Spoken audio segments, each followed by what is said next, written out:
me. That microphone certainly does work, doesn't it? So there's so much exciting stuff happening with regards to mindfulness and meditation and the whole movement in Nottingham at the moment. So I've just got a few announcements for you of events that are coming up. So there's a double dose of mass meditation coming up, you'll be very pleased to know. On Saturday the 11th of May, Nottingham Mindfulness Group are hosting a mass meditation at Friends Meeting House. The event is free, but you do need to register. This is a mom initiative, and more details can be found at the website www.momworld.org. Then on Sunday the 12th of May, Unlimited Wellbeing are putting on the East Midlands' largest health and wellbeing festival. It's three great shows in one, featuring health and fitness, holistic and body beautiful, with over 200 leading health and wellbeing professionals exhibiting. And then we'll also be there with the Tiger Bow Clinic, where we've got Kat over here.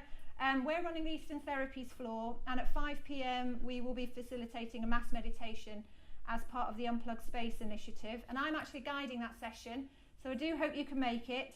The mass meditation is free, and it's part of your ticket to the full day event, and general admission is £8.10, and full details can be found at the website www.motorpointarenanottingham.com.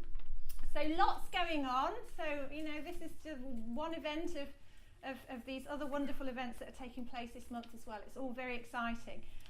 So one of the things I wanted to do with the event and with the grace and gratitude of davidji here is actually just bring different voices together. So we've got Sanj Corepal, who's the CEO of Unlimited Wellbeing, which is a wellbeing platform, and they're actually organising this big event at Motorpoint. We have Dominique Antiglio here, she's an expert sophrologist. You're all going to get to hear about sophrology in a minute, and she's really making waves. She launched her first book this year, and that's just launched in America as well. So if you Google sophrology, it's most likely you're going to get connected to Dominique, and she's come up from London today.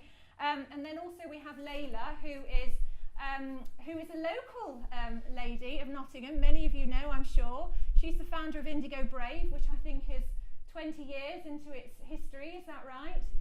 Yeah. And so you have a social enterprise, but also facilitates trainings in corporations, places like Rolls-Royce and other organisations. That's correct, isn't it?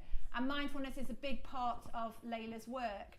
So the idea is just to kind of discuss, you know, how the movement is evolving and where we see it in society. So I just wanted to start with Dominique. Have I got a microphone? Yeah, great. Hello. So Dominique, where does your line for mindfulness fit? How does it vary from sophrology? What's it all about? So sophrology, it's a self-development practice for body and mind. So it's a unique combination of relaxation, breathing, meditation, visualization, and movement. And it's an extremely popular technique on the continent. It's been around for 50 years. We probably in France, Belgium, Switzerland, and Spain, we only discovering mindfulness now. So this has been the way we've been doing it since the 60s, really. That's it. Okay. And so mindfulness, so actually, davidji, mindfulness is being adopted by the mainstream very quickly. We're seeing it, you know, we've got all the wonderful apps and we're seeing lots of movement going on. Does this help or hinder the movement? Helps. Okay. Helps. Yeah. Everything is about attention and intention. So the more attention in the States, mindfulness, people are afraid of meditation because it had all these connotations of cult, but mindfulness is like, oh, so like we don't want any meditation, but please bring mindfulness into our company or into our schools. So it's very hipster, it's very cool, lots of celebrities are meditating. So this is like a real, this is the moment, and I can feel it here as well. Yeah. And then Sanj, so you've launched this wellbeing platform. How is this integrated into that? Where do you see it fitting? Well, good evening, everybody. First of all, in terms of our platform, I mean, how I see the platform is meditation is the base, to use a business term, product of the platform. Simply because without meditation and understanding meditation, nothing else can follow on from that, and it's kind of a concrete platform that you can build upon. So really, in terms of our platform, what we always do is whenever we're speaking to clients or going to corporates, they want the singing and dancing solution, and sometimes they don't care what they pay. We've got to bring them back down to earth and say, okay, let's go through the basics. And the basics is, first of all, education. Second of all, making sure that we understand the benefits of meditation first. Then let's build on that over a period of time and create a lasting relationship. So that's what we're trying to do at this moment with the platform. Yeah, great, good. And Laila, if you can just add to that in your experience, because you've been working with this whole system for all, before it got trendy and before we had all the celebs and the apps and whatnot. Sure. So what's your experience? It's really interesting to see how mindfulness has really grabbed people's need, and I think it's in the corporate, it's often about stress.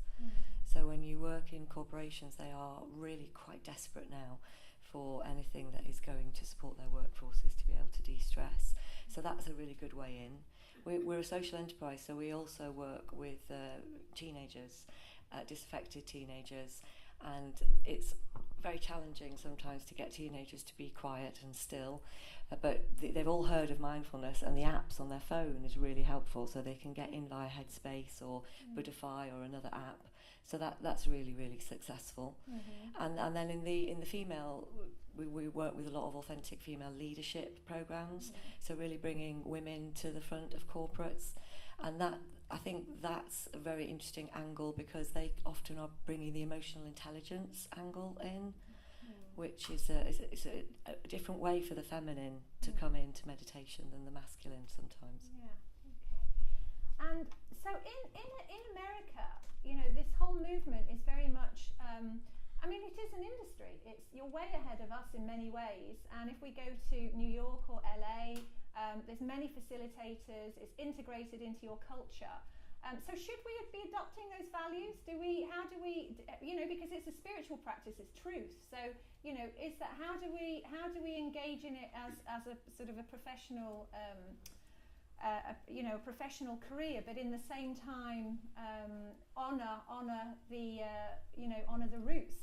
Well, I think this goes back to what you were just saying as well, with this concept of stress. Everyone's got it. Everyone on the planet is experiencing stress.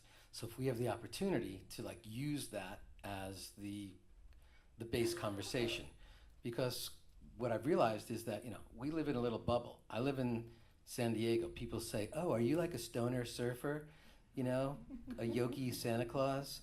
And I say, well, no, I just never cut my hair after 9/11. I'm a New Yorker who moved to California. So I'm not even of that vibe. And I think what we start to realize is that those of us in Southern California, we live in a bubble. New York and LA are just bubbles. And the rest of the United States really needs a conversation about stress, not about awakening your divine feminine, not about connecting to the stillness and silence that rests within, not about, cosmic, connection, things like that. So having, the 90% of the world really needs to have the stress conversation. And we know, well, there's something beautiful about it as well, and we can use ancient techniques such as Ayurveda and, the ancient techniques of meditation. But the stress conversation is the one. And no, you shouldn't bend to any, American anything. We change our minds sometimes like that, and suddenly, you don't need to be, absorbing anything that we're doing. You just, I think what's beautiful about England and about the UK is that you always find your way.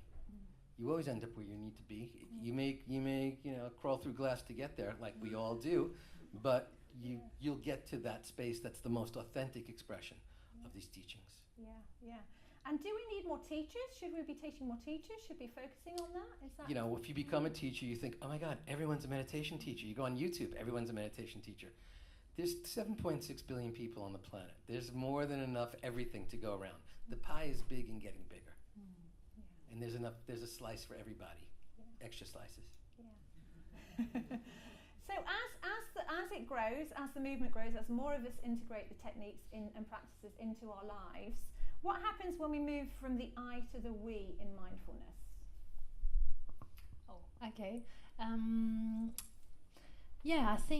think that's the natural progression, you know, as you start to connect with yourself and be more at peace with yourself, you have more space for encountering the other, and I think it's a natural progression, and perhaps sometimes you can't connect with yourself without being with others initially. So some people discover meditation through being with others, and so sometimes it's the we that supports the I, you know. So I think,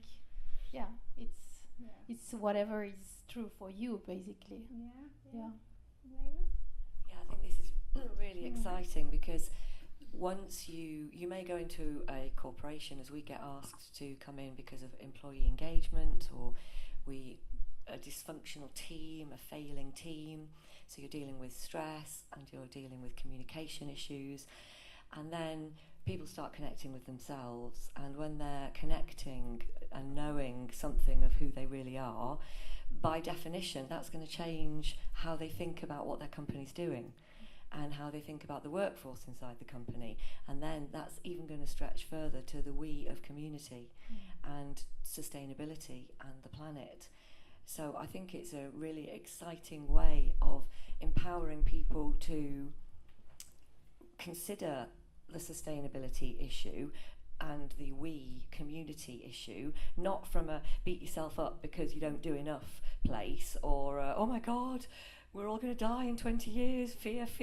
It's not from that place. It's from a very natural progression where connecting with self, like that beautiful meditation that we just did, and your heart is overflowing with love. What are you going to do? You're going to share it. It's going to spill out. That's where it's all going to end up. It's going to end up with we. Yeah, good. And Sanj?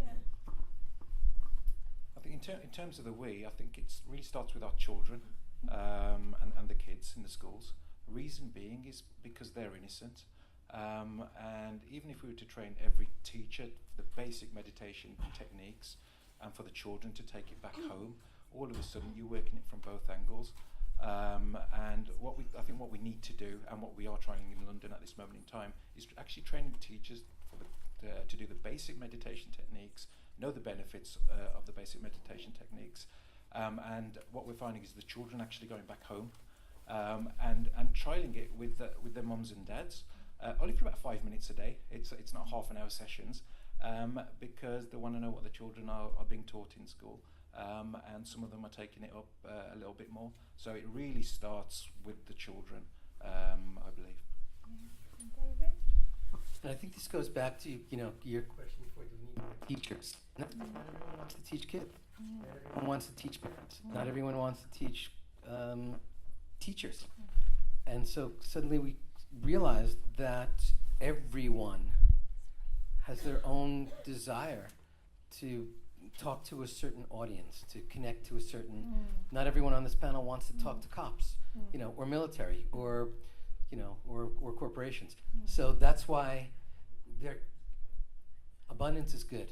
Abundance in all things is good. Let it rain, and let it rain all different types, and have that totally diverse world of teachers, and of people who can really, connect. Because, back in the States, there's like a whole bunch of past life regressionists, angel card readers, Reiki, dolphin, mermaid, unicorn, rainbow people.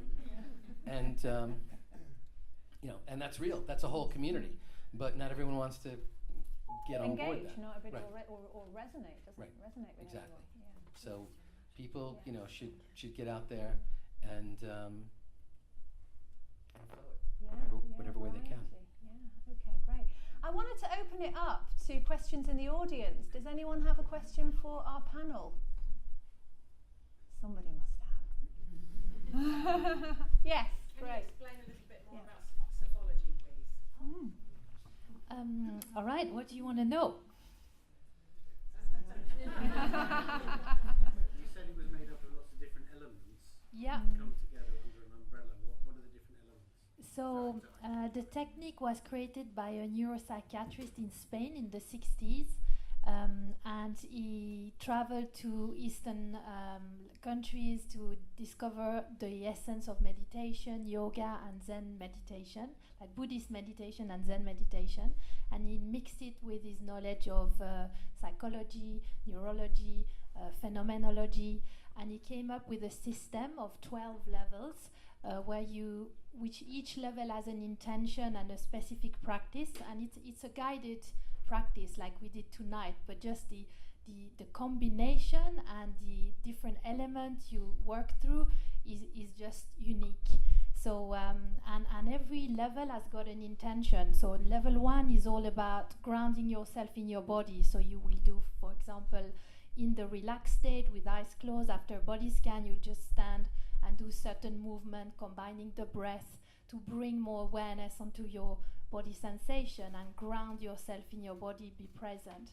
Level 2 is about the mind, so discovering the infinite possibilities of the mind. Level 3 is learning to feel that they are connected, and body and mind can actually work together.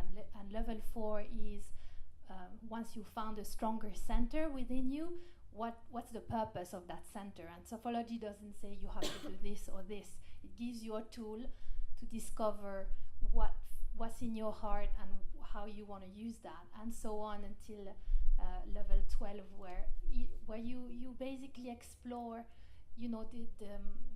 the different aspect of consciousness. Thank you. And davidji, have you had any experience of sophrology? Only a couple of practitioners of it, but I'm dying to read the book, so I will get busy on that and report back to you. Okay, great.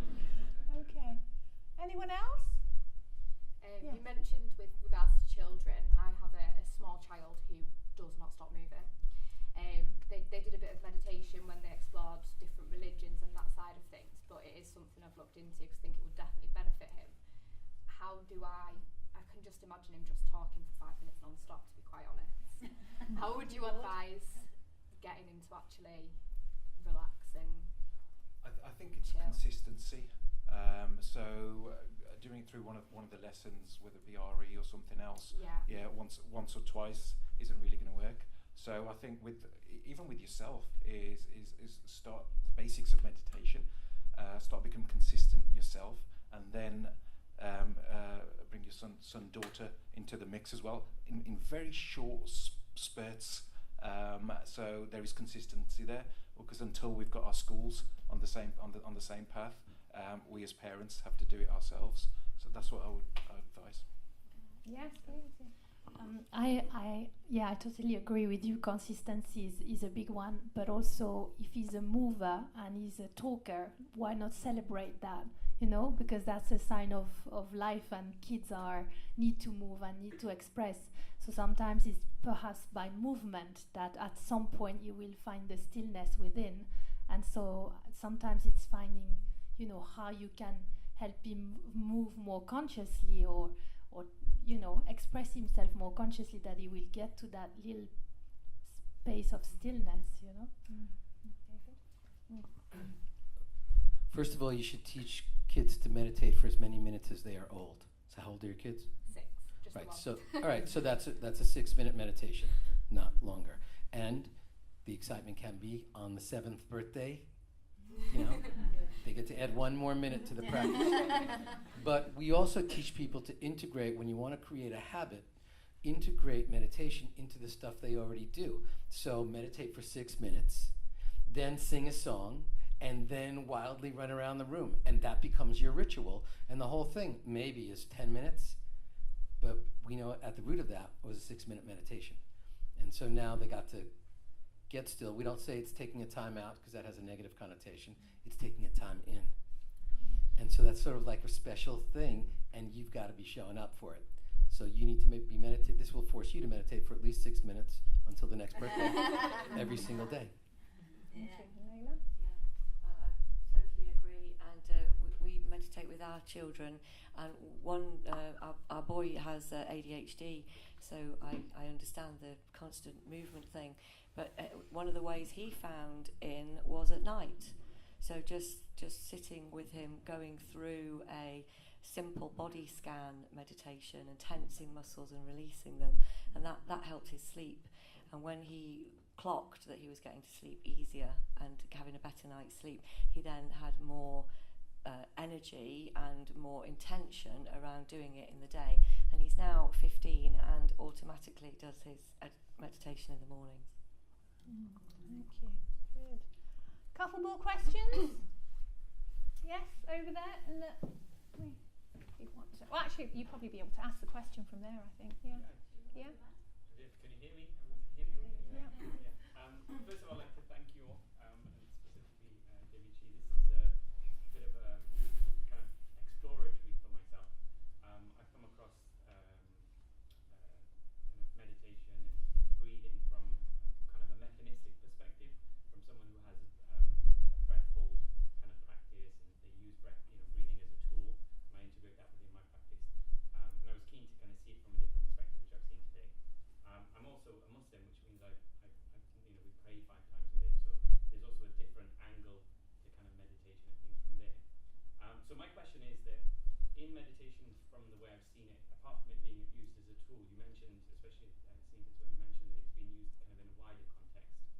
In the context which I've understood it and used it in the past, and especially I guess from the Muslim roots, I guess, it's kind of almost where you get to that point where you mentioned there's 3 things you can happen. You can feel the silence, you can feel the peace in it, you can have other thoughts coming in, or you can fall asleep. But when you get to that point where you feel the kind of peace in it, the question is it the same, or is it true that that point is something that you're using to seek something else, and you're using that moment to actually search for purpose or introspection or search for clarity, and if so, what is it? Sorry, long question. Good question. No, it's a great question. And, within Islam, there's 2 schools. One says meditation, it's not really appropriate. It goes against everything, against the fundamentalist teachings. And others say anytime you can sit in silence, and repeat prayers honoring Allah, there isn't a more divine meditation that exists. So. When I say that, actually, I say it because before the Prophet Muhammad, for example, in Islam, before he became a prophet, he would hide away in a cave, actually, and he would meditate. And he would be known for that, and people would call him a bit of a weirdo for doing that. And in that state, he was searching, and through that searching, he achieved something. But that's where I'm coming from in terms of looking at what he was doing, even in his prayer, as a form of meditation. Right. Well, my philosophy is whatever works. That's number 1. Because I think dogma has chased more people away from meditation than has collected them in it. But when we meditate, we are cultivating our ability to witness. That's not the time for journeying or exploration. We cultivate our ability to witness so that at the end of the practice, when we do open our eyes for the remaining 23 hours of the day, now we have a little greater clarity when we're having that reflection on why am I here, and what's my purpose, and what should I do with that relationship that's struggling, and how should I forgive myself for something that I've been holding against myself. Those are the moments of clarity and interest and perspective that come. So I tell people, even if you're a medium or a clairvoyant or a channeler or whatever, if suddenly something comes to you in meditation, just treat it as a thought and ever so gently drift back to your breath or the mantra, whatever that is, because when you open your eyes, that thing will be 10 times more powerful. I've often said, if prayer is talking to God, meditation is listening. So if you're going to listen to God, then listen to God. Don't suddenly go, I have a better idea. That's why we don't journal in the middle of meditation either, when we have the aha moment or the epiphany. So I say use that special time to really cultivate your ability to witness, and then come back into the world with that instilled inside of you.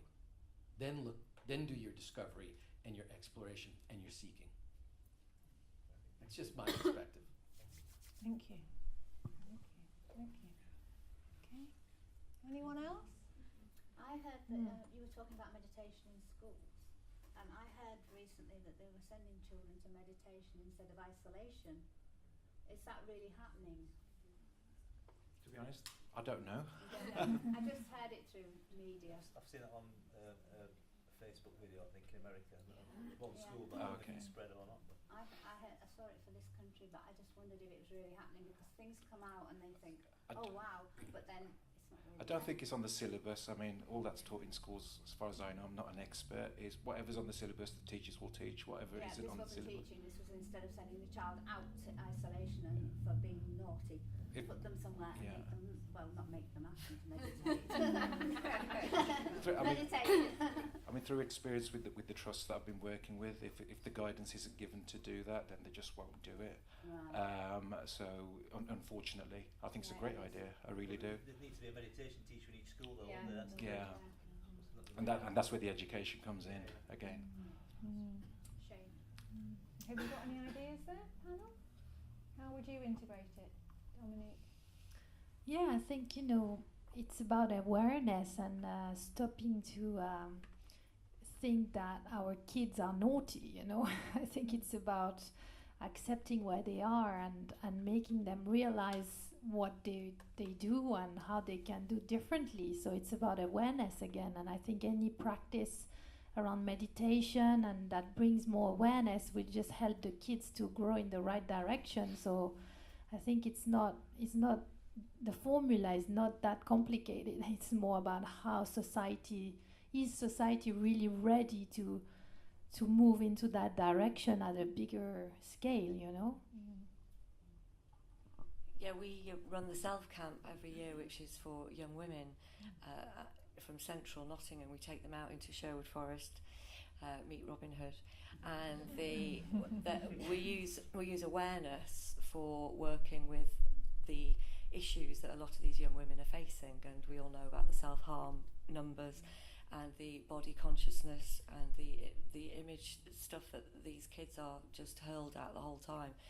So what we find is a particularly useful meditation is to do it together, because they're creating a sisterhood, they're creating a circle of women, and they are going into themselves and really coming up with some self-love and finding out that there isn't anything wrong with them, really. Lovely, thank you. And one more question. Anyone at the back there? Yes, two more questions. Okay, Steve? Yeah. So, I'm just wondering when you come to Sheffield first. When are we going to Sheffield? Yeah, I mean all of you really, but especially David as well. You know what I mean? Nice Sheffield Wednesday fan, you see. That's why I was talking. By the way, if anyone didn't get this joke, Kelly, Blades and Owls. David forgot he was in Nottingham. He thought it was in Sheffield. Because it's England, you see. They think we're in London, don't they? London. But so he got distracted there. So and if you're not into football, you still don't know what I'm talking about. So Owls and Blades and Sheffield Wednesday and Sheffield United. So he's an owl. He's an owl. My spirit animal is an owl. And my dear friends from Sheffield are Blades. And Steve is an owl fan. So, of course, he instantly tried to get to me first when I came here by giving me an owl jersey to wear, my special owl jersey. Football shirt. Football shirt. You don't use that word, jersey? No. Okay, so football shirt. Jersey's an island somewhere. Okay. And so instantly there was like this battle of the Sheffields before I even came into you guys are, we have 3 teachers in Sheffield, 3 really super qualified meditation teachers. We'll come there when you guys start teaching a lot more. So the pressure's on you. I also wanted to comment on this thing. I think I echo, Dominique's sentiment on that. We don't want that negative correlation. Like we were going to send you home, but instead we'll send you to meditation. That's why we stress it's not a time out, it's a time in. It's so if someone did something wrong, you wouldn't say, oh, you were lighting matches in the gym. Let's give you a reward. You get to meditate. So I think we only want positive connections and correlations to the actual practice. And that could be like a great, a great way for them to say, you know what, you got in trouble. But there's like a beautiful thing that we could teach you instead of like scolding you into meditation. No, I don't think it was a scolding. I think it just came across that way. Yeah. It was the sort of thing to put. Isolation is where they put them in a room and they have to work or write. detention. I So know in all the that. UK, Right, detention. yeah, I love they that. so Well, detention's I bad actually in our did- world. And then it's Yeah, that. yeah. The workroom upstairs, if she scribed her name into the desk. Yeah. Years ago, it's still there. So it's the alternative approach to detention. That's what is being trialled at this one school. We thought, So that's the I idea. thought it was in England, but he says it's It's a really good idea, but I think David's got a good point there, because Yeah. if you then get sent out to get the meditation, even though you kind of benefit in it, it's got that connotation that Yeah, it being probably sent to the would have, and yeah. then when you're older, you're going to meditation. You start meditating, and you're going to be like Pavlovian response and be like, I don't want to Yeah. meditate. That's go the opposite way in every Yeah. school. yeah, all go to meditation. They'll meet David G and be like, Thank you. And then just finally, yes, yeah. When you said about David G, this is a question for you. When you said about the first half an hour of the day sets the trajectory, I've done yoga for a long time, and I was always told to do the yoga before I did the meditation. Who told you that? A yoga teacher? Yeah, my yoga. Started doing it the other way round, and that works for me better. I was wondering if you do yoga, what? I'm a certified, I'm a 200-hour RYT, and if anybody here a certified yoga teacher? So as a certified yoga teacher, maybe you had 2 to 3 hours of meditation training as part of your teacher training. So yoga teachers are not taught to incorporate meditation. They're taught to teach Shavasana at the end, a 5-minute integration practice. So we know if we can start our day in stillness and silence, then it will follow us into our yoga practice. It'll follow us into everything. If we start our day with asana or activity and movement around, and then, go into meditation, we've sort of like missed that window. The study is in a book called Broadcasting Happiness. It's by Michelle Gielan, and she's the wife of Sean Achor. Anybody ever hear Sean Achor? He's like the happiness guy, happiness guru, Harvard Divinity student turned happiness guru. He wrote the book Before Happiness, After Happiness, Between Happiness, it's the Planet of the Apes titles, After Happiness, so Beyond Happiness. But this study in Broadcasting Happiness takes like 5,000 people and then exposes them to positive imagery for the first 30 minutes and then asks them 12 hours later, so how was your day? And negative imagery for the first 30 minutes, and then 12 hours later says, how was your day? And so we now know it's scientifically proven. You're carrying that seed with you. Now, yoga, of course, what a great way to start the day. That's great. But I think every yoga teacher is going to say start with yoga. And probably every meditation teacher is going to say start with meditation. Well, on both of them, and I would say start with meditation and then flow into your yoga practice. That's been my experience of having tried both. Can I just say something quick? I've got 2 kids. I've got an 8-year-old and a 12-year-old. And I only started meditating every day within the last 12 months. And my 12-year-old said to me within the last 2 months, would I show him what I was doing because I was much nicer? So I think and sometimes, very occasionally, my 8-year-old will come and sit like next to me on the mat thing when I'm doing it. And I think that my experience has been that they'll copy if it looks like it's going well, and I'm much nicer to them probably. So that's been my experience with my kids. I can't think of the school. No, it's great. That's great. Oh yes, please. David, Mm. what do you want on your tombstone? Had such an amazing time in Nottingham.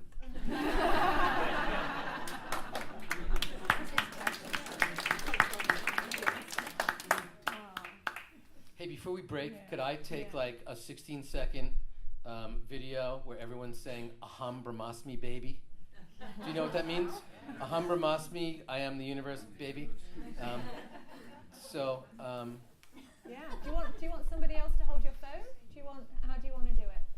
I'll see. Yeah, I'll okay. pan everyone and Yeah. we'll take we'll sweep the whole We'll thing. do a sweep. Right? Everyone's in? Okay. One. Aham Brahmasmi baby. baby. 1, 2, 3. Aham Brahmasmi baby. Oh, one more time. Aham Brahmasmi baby. Can I get one more time? Aham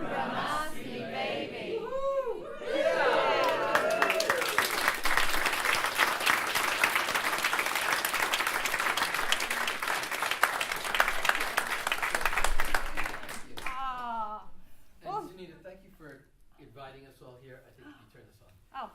Thanks for Yeah. thanks for inviting us.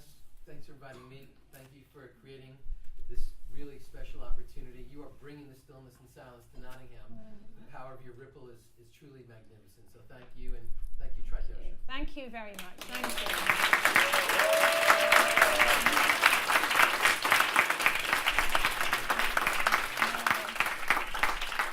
Oh, God, what an amazing evening, hey? Much better than going home and watching Gogglebox, I think. Gogglebox, is that right? Yeah, I don't watch much telly, so I didn't even say that properly.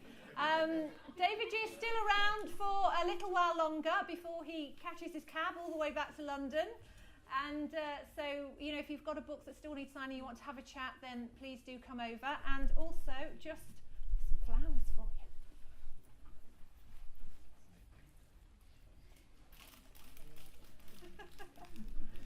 Just to say, I have to hold this. Look, it's going to come off in a minute. And just to say thank you very much for everything. How wonderful. Thank you.